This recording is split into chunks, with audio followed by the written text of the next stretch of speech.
What if we told you that the coffers of Disney are being filled by people who once upon a time received disability services and now are choosing to buy Genie Plus upgrades to pay their way onto rides instead of standing in places that might be difficult for them to do so? Folks, it's a change at the Disney parks that has many in an outrage. We'll explain the full situation right now.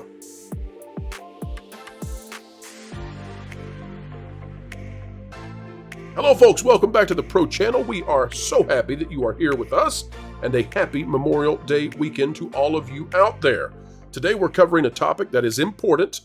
It's very important, by the way, if you have someone with mobility issues deciding to go to the Disney parks this year, but I think it's also a valuable thing for all of us to pay attention to, for we should all be wary and caring of those who need us the most. And when it comes to Disney parks, well, I can't think of anything more important than the safety and the convenience that should be afforded to everyone. And if you are unable, literally, physically, to stand in a line, well, I think it's about time Disney goes back to a system that takes care of you. Was there abuse? Sure. And we'll explain that with the panel right now, folks. As we get ready to do so, click the like button. This one is complex, perhaps, but it's definitely worth your time. I will say this, there is a even bigger controversy happening at the Disney parks right now that is, it's very, I don't know if you guys have covered this. I don't know if you guys have talked about this, but Disney recently changed their DAS program, their disabled program. Oh, yeah.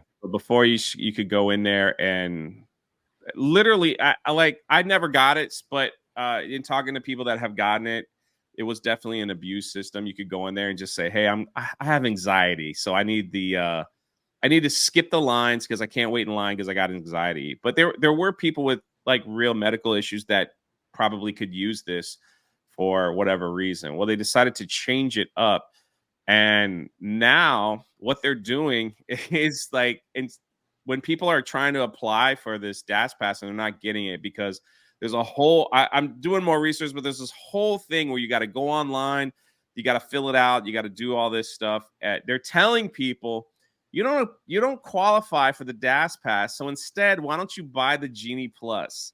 So they're telling people with medical conditions that used to get the DAS pass, which is the disabled, and I can't exactly what it means, but it's like now they're telling them pay for the Genie Plus so we can make more money on the right. Genie. So it becomes a pitch, right? It becomes an upsell, which is a super awkward thing to get from someone who's supposed to be kind of like medical personnel here. It's so weird. It's called monetizing your disabilities. Yay, Disney. Do you mind if I share something? So like this is coming from, of course, change.org. So they're like saying, like, with this new patent, they want people to sign it. And they basically kind of go over like what's happening, like who's being left out now and who can't get the DAS pass and who. And listen, again, I saw it abused, so I understand why they were changing it, but it is causing a massive backlash because people now, and there's a lot of tweets out there. My good friends over at Clownfish, they covered it this morning, and they were talking about how people are very upset on how it's changing and how they're trying to get people to pay money for the Genie Plus, which is an absolute. I'm waiting for the video where someone comes out and literally says Disney is manipulating their lines, on their app. When you go there, it's like 45, 55, 75-minute wait, right? So please get the Genie Plus and pay more money so you could ride this. I'm assuming everyone in your audience knows what the Genie Plus is. Yes.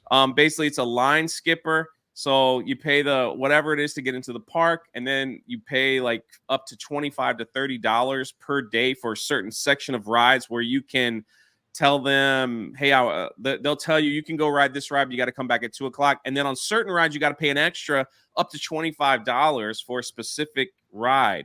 So on top of the ticket, you're paying $25 for the Genie Plus service and another $25 per person for a specific ride.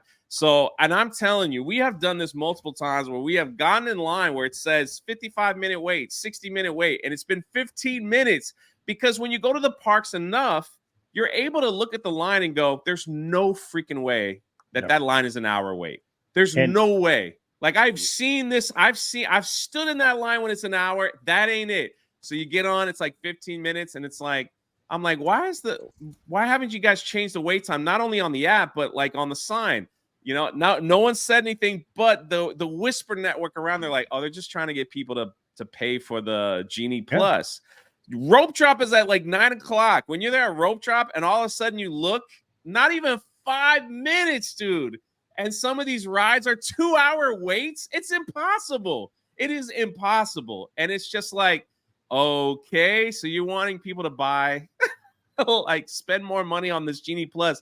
I am waiting for someone to come out with like a detailed video on actually how. I'm assuming you'd have to go into the park and just say, all right, this says 35 minutes is actually 5 minutes, right? You know, and so on and so on. So that to me is like real criminal if that's the case. I'm not. Jonas, are you going to clip this and then upload it so Jay has his video? Yeah. Back in 2022. I don't mind this one, but yeah, it's just like that to me is like some of the wild conspiracies around Genie Plus, because in their earnings call, and please correct me, you guys covered a lot more than I do. They do credit the Genie Plus as to why the park is making a lot more money. And there are plenty of videos and photos on Twitter and everywhere else where the Lightning Lane, which is where the line that you get in when you have the Genie Plus, the Lightning Lane is longer than the normal line, where it's like the Lightning Lane backs way out in the normal. And I've seen that a million times walking. I'm like, that's the Lightning Lane? The regular line is like 10 minutes while the Lightning Lane is 35. It's all jacked up, man. Just to loop this back to DAS. Go ahead, Culture. No, I was just going to say, Jay, this scheme was cooked up all the way back in 2013, 2014, even before that by Tom Staggs and some others, which brought us the Next Gen project, all the Magic Band stuff and everything else. He said specifically out loud in front of people that the whole point of this program was to extract all of the money from people's pockets. This was the ultimate outcome that they were looking for. I don't know how anybody else would assume differently. And you're 100% right.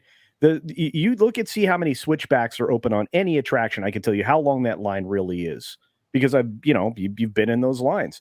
But when they're actively pushing people to get this Genie bologna sausage, and they are artificially lowering, what your ticket will get you. This is the problem with the incredible greed that Disney is doing. Without investing in their parks, they're extracting every dollar they can. So there's no other conclusion you can come to than this is being done intentionally, Jay. Right, and then bringing it back to DAS is the fact that they're telling people you don't qualify for the program anymore. So instead of getting a free line cutter, or how the DAS Pass works, if you don't know how the DAS Pass works, it's interesting. So if you get it, there's a special cast member that stands in front of each ride.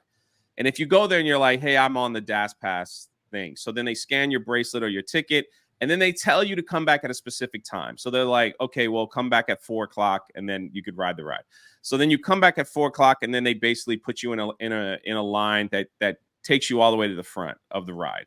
So it's not like you could just walk into any line. So like, unless they changed it just recently, but like, that's usually how it works. So now you're telling these same people that you don't qualify for this anymore. Go sign up to Genie Plus and pay us more money so you could skip the line. That's the only way it's going to work. It's crazy to me to think that's how, like, where we are, and they're pushing that kind of stuff. So Jay, you asked, we're here to deliver. We have not done a study this year on posted wait times versus actual wait times at Disney World, but back in 2022, that park place did take a look at this, and here's what we found. It says, and this was a study done over 7 days. Unfortunately, we can't do it right now because the crowds are too small. It won't give us a good sample size or result for what people can expect. We do plan to rerun this, by the way. We're going to rerun it in July when we think we'll have crowd levels that really matter. We don't want to do it in June because they're going to open Tiana's Bayou Adventure. That will skew things. So we're going to run it in July again and see how things go. But here's what it says out of that park place from back in 2022. Surprisingly, we found Walt Disney World was significantly improved versus 2021 in accurately measuring wait times and providing estimates to the public. Whether this is because of better sampling size and time for Disney since they started lightning lanes, or whether it's due to criticism having an impact, the improvement is notable.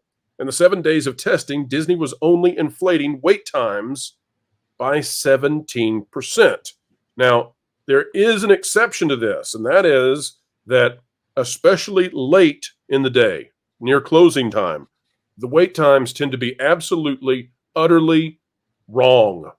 Oftentimes, they still show 30 to 45-minute waits when it's a walk-on, and I suspect, I don't know this to be the case, but I suspect that that might be because, and it may not be policy, it may be just one of those soft suggestions that comes from certain cast members in authority.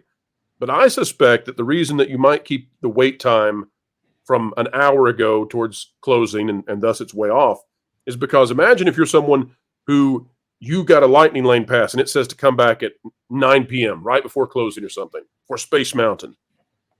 If you find out that it was a walk-on, and it's not at Space Mountain, we're using this as an example, but if you find out that the ride that you got the lightning pass for was a walk-on at that right before the end of the park, suddenly you realize you just had your money stolen from you, essentially, right? There's no so value. Pro, I'm gonna correct you on this. Please. That happens during the middle of the day, is what I'm telling you.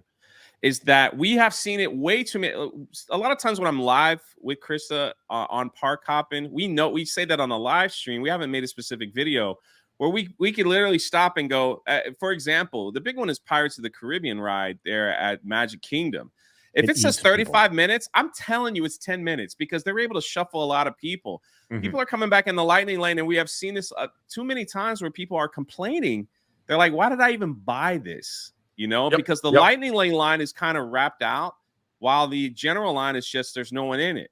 So, and then they have a little in the line queue, there's a split. And Culture knows exactly what I'm talking about. And there's a split, and they bring the lightning lane people to this other side here. But it is we've seen that happen during the middle of the day. Now, the lines at night, especially for Magic Kingdom, when the fireworks show is happening, every ride should be zero wait.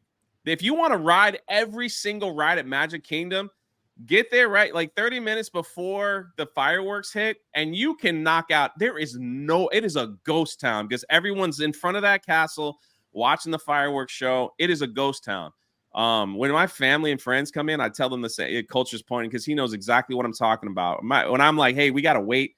Once the fireworks hit, like we can ride with anything you want, and it is nothing. And yes, those wait times say 45 to 60 minutes, and there is not a soul in line. I think we actually did that on the live stream where I'm like, well, it says 45 minutes, and we walked in. There wasn't a single person in line for Pirates of the Caribbean.